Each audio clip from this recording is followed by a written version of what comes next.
Meni kechir. Men ham 30 ga qarab ketib bo'ldim yoshim. Men ham o'ylanishim kerak. Endi meni quchog'imda xotinim bo'ladi.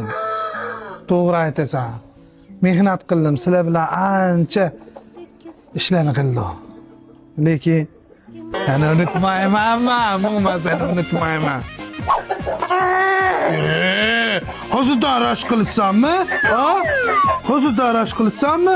Senda endi 3 ta 4 ta bor. Menda endi bitta bo'libdi. Nimadir qilish kerak-ku. Mashinaga xorozlarga hammasiga san dakan bo'lgin, tushundingmi? Ho'solim.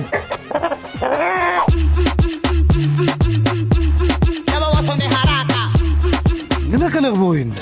Soloyga yaqin to'yimizga shunday tayyorgarlik qo'yamiz. Ha, xo'p, tushundim buni. Qanaqa raqs bu? Bu o'layotgan chuvalcha.